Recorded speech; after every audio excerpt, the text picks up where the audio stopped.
하시기를 바랍니다. 자, 이제 말씀 전합니다. 여러분, 저는 지난주에 고넬료가 성령 받은 사건의 의미를 설명했습니다. 그는 이방인이었습니다. 이방인이었던 고넬료가 성령을 받고 방언을 말했습니다. 적어도 방언은 성령 받음의 유일한 증거는 아니다라는 말씀을 전해드렸어요. 이방인이었던 고넬료가 방언을 받아 성령 받고 방언 말한 것은 얼마 전 사도행전 2장에 기록된 유대인이었던 12제자들과 또 초대교회 성도들처럼 고넬료도 동일한 차별 없는 하나님의 구원받은 자녀임을 증명하기 위해서 12제자들과 똑같은 성령을 이방인 고넬료와 그의 가족이 받았다 말씀드렸습니다. 자, 지난주에 다 하지 못했던 하나의 주제를 오늘 한 번 더 생각해 보려고 합니다. 그것은 방언이라는 주제입니다. 사실 목사들이 이 방언 설교하기가 굉장히 부담스럽습니다. 왜냐하면 신앙생활과 성경 말씀 중에 가장 논란이 끊이지 않는 주제가 있다면 그 중에 하나가 방언이기 때문입니다. 이 방언을 이해하는 두 개의 관점이 있어요. 하나는 방언은 초대교회 당시로 끝이 났다. 더 이상 지속되지 않는다. 또 한 입장은 아니다. 방언은 지금도 계속해서 지속되고 있는 은사다라고 말합니다. 자, 여러분 한번 물어볼게요. 성문교회 담임 목사인 저는 방언을 지금도 계속 이어지는 하나님의 은사라고 믿는 목사일까요? 아니면 부정하는 목사일까요? 저는 알려드립니다. 방언이 지금도 지속되는 은사임을 믿는 목사입니다. 하지만 우리 성도들 가운데 방언을 하는 성도보다도 못하는 성도가 더 많은 것이 사실이기 때문에 이 방언을 하지 않는 성도들은 이 방언의 은사에 대해서 별로 중요한 은사라고 생각하지 않고 또 잘못된 방언이라고도 말할 때가 종종 있습니다. 여러분, 제가 아는 성경 지식 범위 안에서 말씀드리자면, 또 제가 체험한 영적 변화의 경험을 근거로 해서 말씀드리자면, 방언은 지금도 계속 지속되는 하나님의 은사입니다. 이 설교 시간이라 이걸 구체적으로 설명할 수는 없습니다. 그런데 우리가 동시에 중요한 것을 기억하셔야 돼요. 방언이 가장 논란이 많은 주제인 이유가 있습니다. 이 중요한 주제인 방언이 성경에서는 몇 군데에서만 기록되어 있을까요? 먼저 성경 전체 66권에서 이 방언은요, 사도행전과 고린도전서에만 기록되어 있습니다. 다른 데는 없습니다. 그리고 사도행전에서는 사도행전 2장 4절과 10장 46절과 19장 3절 딱 세 군데만 기록되어 있습니다. 그리고 고린도전서에서는 14장에서만 기록되어 있습니다. 그러니까는 성경은 이 방언에 대해서 그리 많이 강조하는 편은 아니라는 겁니다.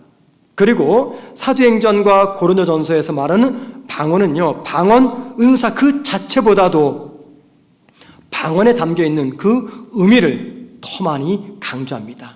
그런데 사도행전에서 말하는 방언의 의미와 고린도전서에서 말하는 방언의 의미는 조금은 차이가 납니다.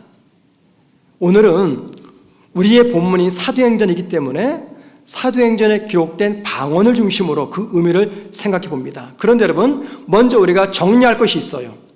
그것은 이 방언은 사람의 언어인가 아니면 천사의 언어인가라는 겁니다. 지난 금요일 날 우리 강사 목사님이 설교할 때 이 문제를 잠깐 언급을 하셨어요. 기억나시나요? 그때 제가 깜짝 놀랐습니다. 저거 내가 주일날 준비하는 설교 내용인데 그런 생각이 들었거든요.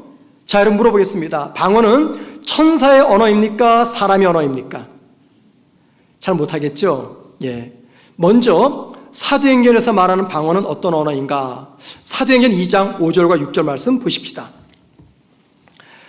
그때 경건한 유대인들이 천하 각국으로부터 와서 예루살렘에 머물러 있더니 이 소리가 나매 큰 무리가 모여 각각 자기의 방언으로 제자들이 말하는 것을 듣고 소동하여, 거기까지만 보겠습니다. 제자들이 방언으로 말을 했는데 전 세계는 아니고 한 한 2, 30개 나라에 됐겠죠. 그 나라에서 온 사람들이 제자들이 말하는 그 소리가 자기들의 모국어로 말하는 것 맛인 줄 알고 이해를 했다 그 말입니다. 자, 이 말씀 보면요, 사람들이 제자들의 방언을 듣고 그 뜻이 무엇인가를 이해했다 그 말이죠. 자, 그렇게 본다면 사도행전에서 말하는 이 방언은 사람의 언어입니까? 천사의 언어입니까? 사람의 언어가 분명합니다. 사람의 언어입니다. 하지만 여러분, 이에 반해서 바울은 고린도전서 14장 2절에서 이 방언을 가리켜서 고린도 교회 성도들이 말했던 방언을 가리켜서 영으로 말하는 언어다라고 말합니다. 영으로 말하는 언어, 다른 말로 하면 천사의 말이다라고 말해요. 자, 그래서 바울은 방언을 말하는 고린도 교회 성도들에게 뭘 구하라고 말했습니까? 통역의 은사를 구하라. 왜요? 그 방언은 사람의 언어가 아니라 영의 언어, 천사의 언어였기 때문입니다. 사도행전과 고린도전서의 이 방언이 이렇게 차이가 납니다. 그러면 우리가 궁금한 게 생기죠. 왜 이런 차이가 납니까? 오늘 설교의 주제가 이 차이를 다루는 것이 아니기 때문에 이건 다음 시간으로 제가 나중에 고린도전서를 강의할 때 그때 살펴보고요. 대신에 오늘 설교 본문이 사도행전이기 때문에 사도행전 언급한 방언은 이게 천사의 말이 아니라 사람의 언어라는 관점에서 방언의 의미가 무엇인가 한번 생각해 봅니다. 주전 586년 바벨론이 남쪽 유다를 침공합니다. 그때 수많은 이스라엘 사람들이 포로로 붙잡혀가거나 혹은 전 세계로 도망칩니다. 그들 대다수는요, 나중에 자기 조국인 이스라엘로 돌아오지 못하고 그냥 흩어진 곳, 붙잡혀간 그곳에서 계속해서 살아가게 됩니다. 그들의 후손 역시 자기들의 선조가 살았던 바로 그곳에서 계속해서 살면서 자기들의 언어인 이스라엘 언어를 사용하지 못하고 그냥 살아가는 그 나라, 그 땅의 언어를 배우면서 살아가게 됩니다. 그들을 가리켜서 디아스포라 유대인이라고 이야기합니다. 그들은 비록 조국 이스라엘이 아닌 타국에서 살고 있었지만 그들의 조상들로부터 신앙을 전수받았습니다. 그 신앙이 바로 유대교죠. 그리고 그들의 소원은 성전이 있는 예루살렘을 한 번이라도 방문하는 것입니다. 그래서 그들은 이스라엘의 절기가 되면은요, 예루살렘을 방문하곤 했습니다. 사도행전 2장 5절 말씀 보면은 이 오순절 명절을 지키기 위해서 예루살렘을 찾았던 많은 디아스포라 유대인들이 있었습니다. 그들 중 16나라에서 온 많은 사람들이 제자들과 초대교회 성도들이 자기들 모국어로 말하는 말을 듣게 됩니다. 그리고는 큰 충격을 받아요. 왜냐하면 방언을 말하는 12제자들과 대부분의 초대교회 성도들은 이스라엘에서 가장 무식하다라는 사람으로 대변되는 갈릴리 출신이었기 때문입니다. 그래서 16개국에서 온 이 디아스포라 유대인들은 제자들이 자기들의 모국어로 말하는 것을 들은 다음에 큰 충격을 받고 그들을 가리켜서 이건 술에 취해서 하는 말이다 라면서 조롱했습니다.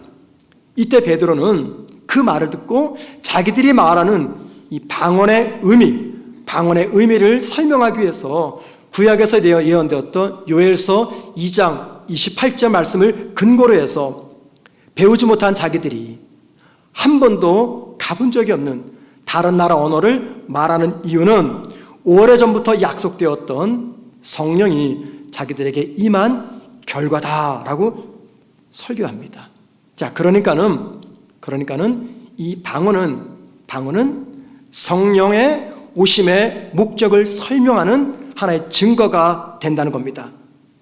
오늘 본문에서는요, 12제자들 뿐만이 아니라 고넬료와 그의 가족, 그들은 다 이방인이었습니다. 이방인이었던 고넬료와 그의 가족도 성령을 받고 방언을 말했다라고 말합니다. 자, 여러분 다시 물어보죠.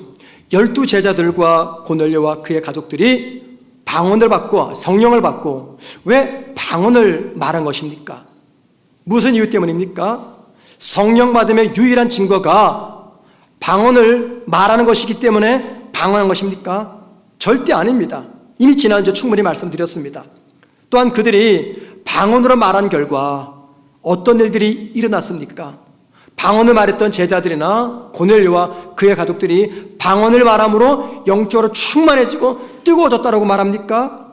성경은 제자들과 고넬료와 그의 가족이 방언을 말함으로써 놀라운 영적인 변화를 경험했다라는 것을 강조하지 않고 있습니다. 대신에 성경은 방언에 관해서 무엇을 강조하고 있는 겁니까? 방언의 의미를 설명하는 베드로의 설교를 들었던 많은 사람들 중 일부가 예수를 영접하고 세례받고 성도가 되었음을 강조합니다. 사도행전 2장 41절 말씀입니다. 그 말을 받은 사람들이 세례를 받음에 이날에 신도수가 3,000이나 더하더라. 자, 그 말을 받은 사람들, 그 말이 어떤 말입니까? 일반 설교입니까? 아니에요. 그 말이란 방언의 의미를 설명하는 베드로의 설교입니다. 물론 그 방언의 의미에서 예수 그리스도 십자가 죽음과 부활로 이어지죠. 방언의 의미를 설교로 들었던 많은 사람들이 예수를 영접하게 되었다. 그런데 여러분, 제자들의 방언을 듣고 베드로로부터 방언의 의미에 관한 설교를 들었던 사람들 중에는요, 그때 로마에서 온 디아스포라 유대인도 있었습니다. 그들이 몇 명이 왔는지 정확히 모릅니다. 그런데 그들 중 일부가 베드로의 설교를 듣고 주님을 영접합니다. 몇 명인지 모릅니다. 중요한 것은요, 그들 중 일부가 베드로가 전하는 설교를 듣고 예수를 영접한 다음에 다시 그들의 집이 있는 로마로 돌아가서 거기서 교회를 개척합니다. 그게 바로 로마 교회입니다. 로마서 1장을 보면은 바울이 그토록 로마에 가기를 원했어요. 바울이 그토록 방문하기를 원했던 그 교회, 로마 교회, 어떻게 출발되었냐면 바로 이 오순절 성령 강림 때 방언의 의미에 관한 설교를 들었던 사람들이 거기 자기 나라로 돌아가서, 로마로 돌아가서 교회를 세운 교회, 이게 바로 로마 교회의 시작입니다. 자, 여러분, 제가 지금 이런 이야기들을 왜 여러분에게 전하는 것입니까? 무엇을 강조하기 위해서 이 말씀을 전하는 것입니까? 고린도전서 14장에서 말하는 방언은 천사의 말로서 개인의 유익을 위한 방언입니다. 하지만 사도행전에서 말하는 이 방언, 사람의 방언으로서 이 방언은요, 개인의 유익보다도 공동체의 유익, 더 나아가 하나님의 섭리와 하나님의 뜻과 하나님의 주권을 이 땅에 펼치시는 하나의 징표로서 주어진 은혜라는 겁니다. 자, 그래서 누가는요, 사도행전 2장 11절에서 제자들의 방언을 가리켜서 뭐라고 말합니까? 하나님의 큰 일을 말하는 소리라고 말합니다. 하나님의 큰 일을 말하는 소리, 이게 방언입니다. 또 10장 46절 오늘 본문에서는 이 고넬료의 방언을 가리켜서 하나님을 높이는 말이라고 말합니다. 자, 여러분, 왜 방언을 하나님의 큰 일을 말하는 소리 혹은 하나님을 높이는 말이라고 말할까요? 여러분, 하나님의 큰 일, 그게 뭡니까? 하나님께서 가장 크게 중요하게 생각하는 하나님에게 가장 큰 일, 그게 뭡니까? 이 땅의 인류를 구원하시는 일입니다. 구원하시는 일. 그 하나님의 구원의 역사가 이 땅에 본격적으로 시작되었음을 알려주는 징표가 바로 성령이었고 동시에 방언이었습니다. 그래서 방언이란 죄로 인해서 심판 아래에 있는 인류와 화목하게 하고자 하는 하나님의 뜻이 시작됨을 알려주는 징표라는 것입니다. 그래서 여러분, 방언은요, 화목의 징표, 회복의 징표, 소통의 징표, 그리고 구원의 징표가 됩니다. 창세기 11장에 기록되어 있는 바벨탑 사건을 우린 잘 알고 있습니다. 사람들이 왜 바벨탑을 세웠을까요? 하나님보다 높아지려고요? 그 목적은 아니었습니다. 그 당시 사람들은요, 어떤 공포가 있었냐면은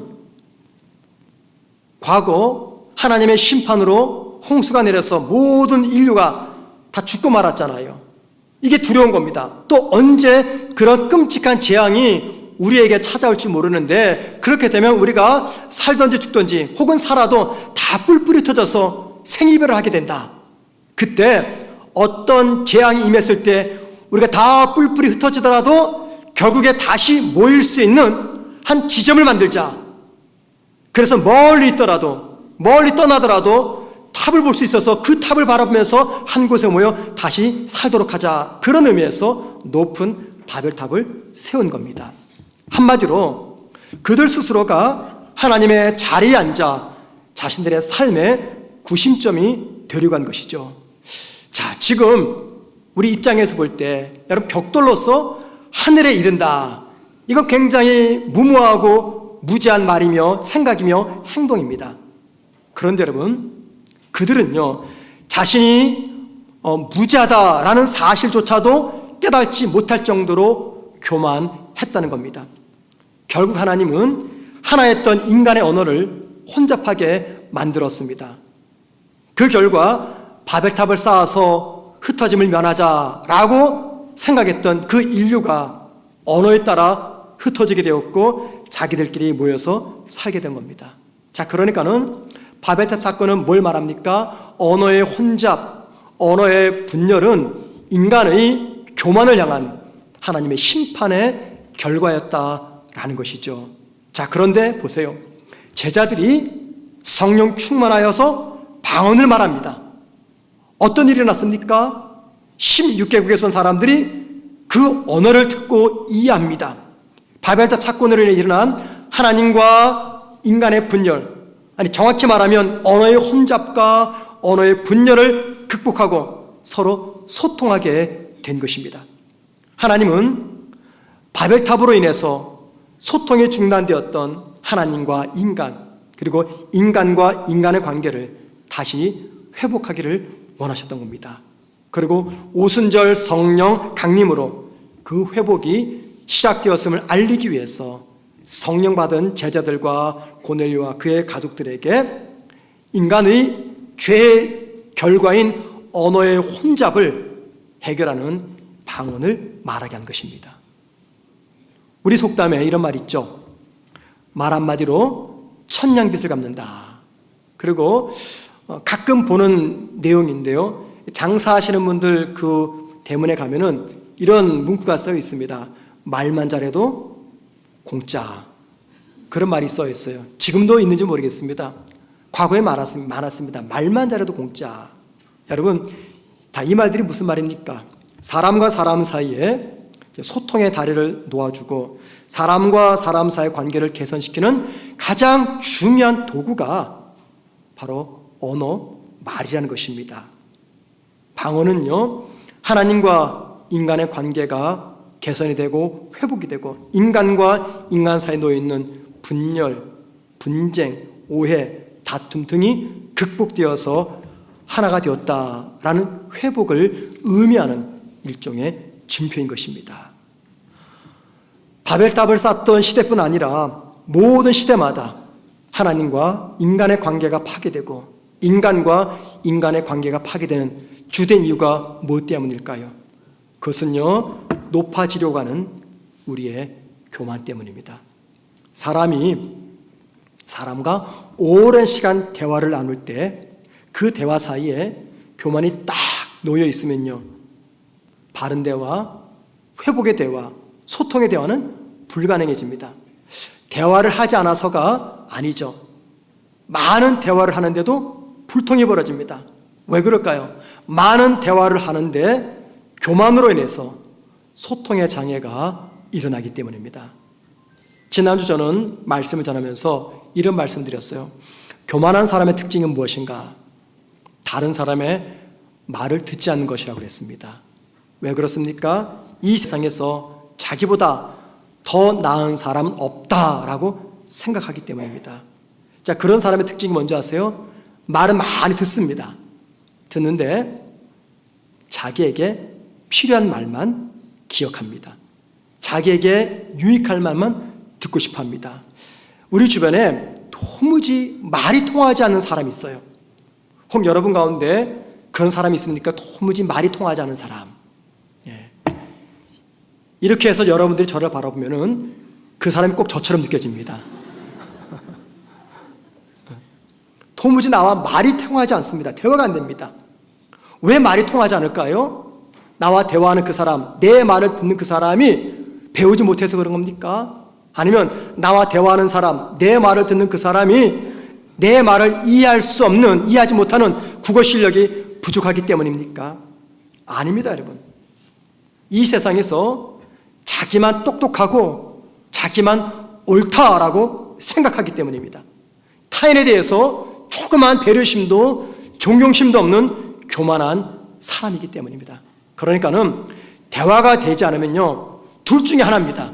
내가 교만하든지 상대방이 교만하든지. 사도행 2장 11절에서 제자들의 방언을 뭐라고 말했다고요? 하나님의 큰 일을 말하는 소리라고 했습니다.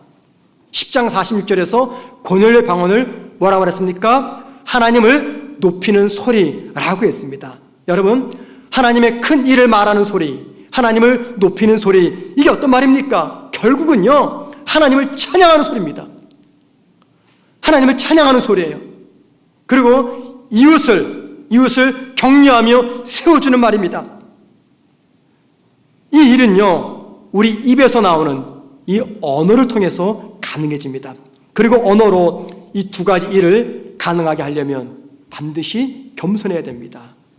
교만한 사람은, 잘 들으십시오, 교만한 사람은 하나님을 찬양하고 높일 때 하나님이 아닌 자신을 높입니다. 또 잘 들으십시오, 교만한 사람은 다른 사람을 격려하고 세워주는 말을 하기보다도 다른 사람을 무너뜨리며 낙심케 하는 그런 말을 하려고 합니다. 그래서 여러분, 우리 입에서 나오는 말은요, 무너진 관계를 다시 세우기도 하지만 우리 입에서 나오는 그 말은요, 세워져 있는 그 관계를 무너뜨리기도 합니다. 이 방언의 의미, 즉 회복이라는 이 의미에 관해서 말씀을 듣게 되면 이런 질문이 떠오르죠. 방언을 하지 못하는 나는 그럼 하나님과 바른 관계를 맺지 못한 것이고, 방언을 하지 못하는 나는 다른 사람과 올바른 관계를 맺지 못하는 것인가? 방언을 통해서만 하나님과 관계가 회복이 되고 방언하는 사람만이 다른 사람과 소통의 회복을 이룬다면은, 그러면 방언을 하지 못하는 나는 아무것도 못한단 말인가? 자, 여러분, 우리가 인정해야 될 중요한 사실이 하나 있습니다. 방언은요, 절대 과소평가할 수 있는 하나님의 은사가 아니라는 겁니다.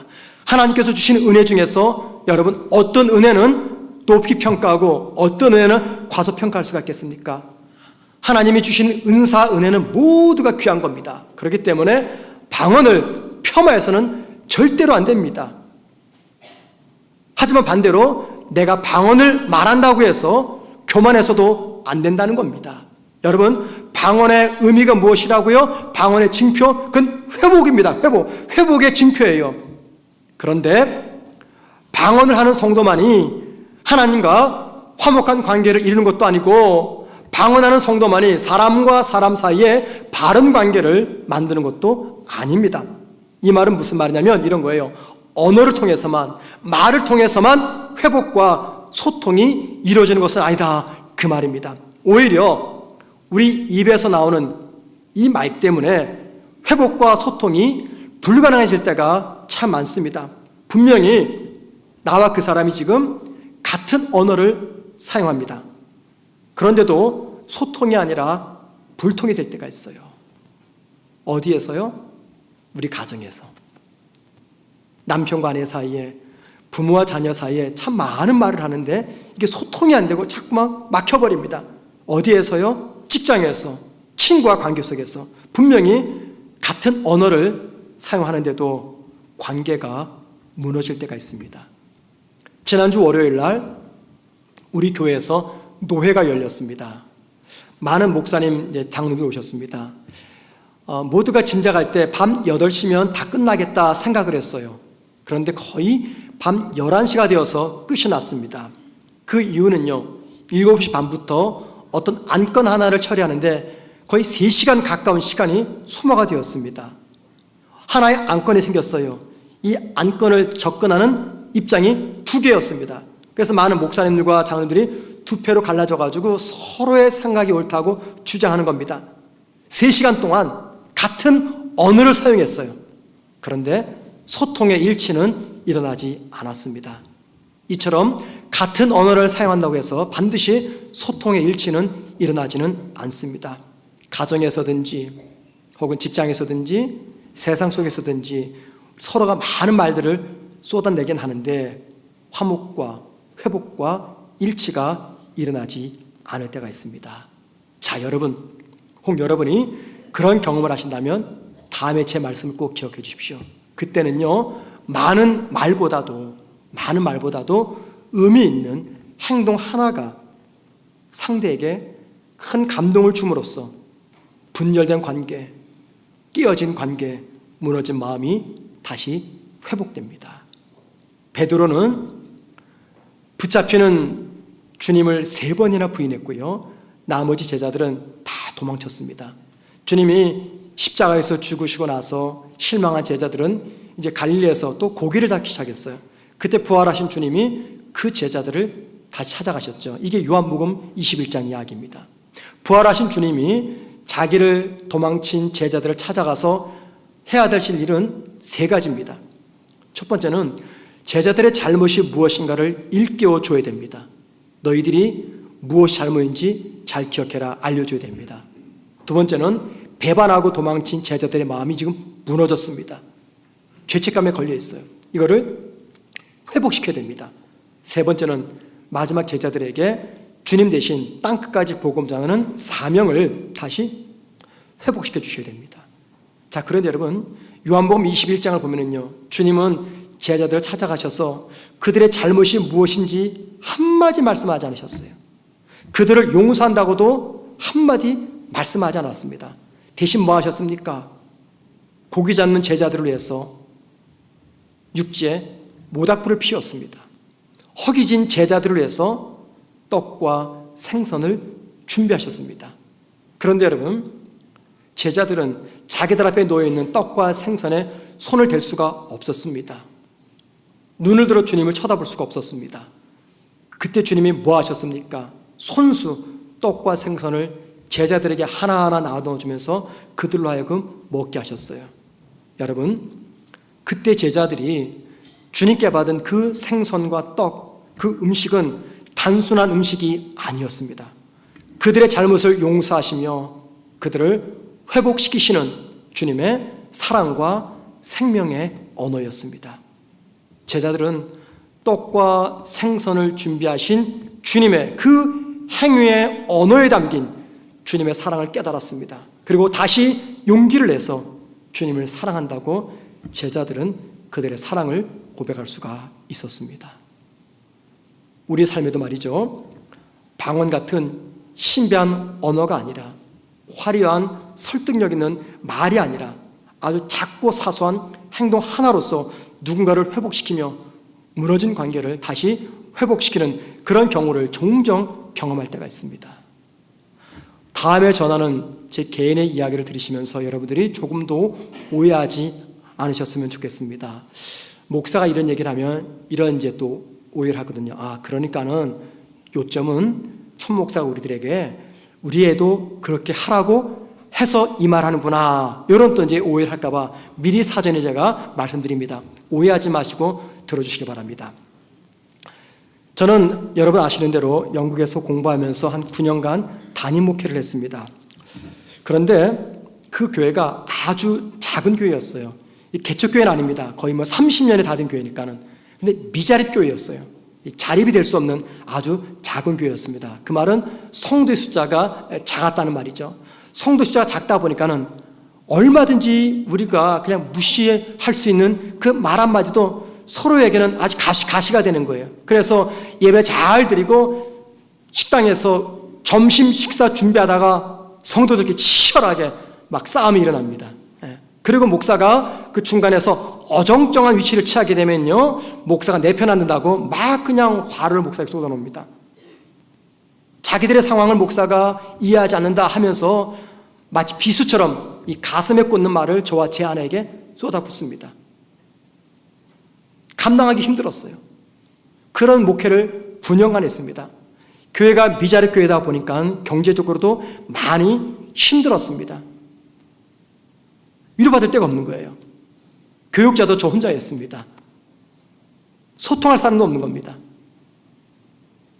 너무너무 낙심되고 힘든 그때 하루하루 지나가는 것이 하나님의 은혜이며 역사였어요. 그래서 목회를 그만두고 싶다라는 생각이 들다가도 정신을 차릴 수밖에 없는 이유는 제가 알기 때문입니다. 하나님이 그 교회 하나님의 이끄심에 따라 저를 보내신 것을 제가 알기 때문에 제 스스로가 그 교회를 떠날 수가 없었던 거죠.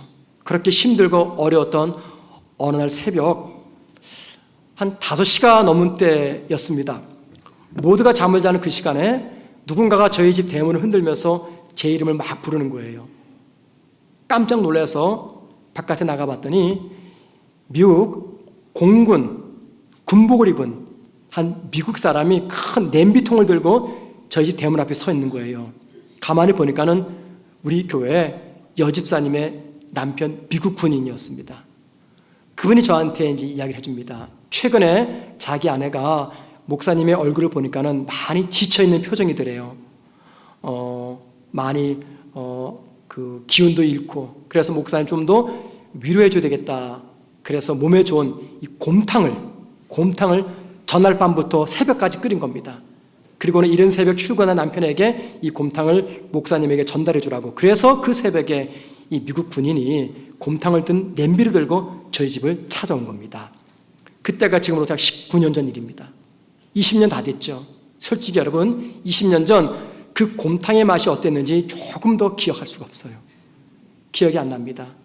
하지만 우리가, 저와 제 아내가 중요한 것은 기억합니다. 그때 그 곰탕을 받아들고 마음에 큰 감동을 받은 거죠. 그리고 뜨거운 눈물이 흘렸음이 틀림없었습니다. 여러분, 저는 그날 아침에 곰탕 한 그릇을 먹은 게 아니에요. 저에게 따뜻한 곰탕을 전해주기 위해서 밤을 새면서 곰탕을 끓였던 그 여집사님의 사랑을 먹은 겁니다.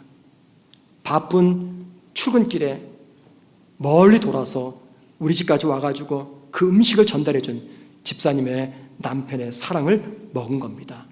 그리고 한 걸음 더 나아가서 지친 저희 부부를 위로하시고 격려하시는 우리 주님의 사랑과 위로와 격려를 먹은 거죠. 그날 새벽 저는 그 여집사님과 단 한마디의 말도 나누지 않았습니다. 그러나 저는 그분이 보내주신 그 음식을 통해서 저를 향한 그분의 격려와 사랑의 메시지를 느낄 수가 있었고요. 그 사랑의 메시지에 담긴 주님의 위로와 격려를 받은 것입니다. 그 곰탕은요, 힘든 목회로 인해 지친 저를 위로하시고 격려하시고 회복하시는 주님의 사랑의 언어였습니다. 사랑하는 성도 여러분, 주님을 믿으면서 예언은 고사하고 환상 한번 본 적도 없고 방언도 하지 못한다 해서 불평이 나오는 분들이 계십니까?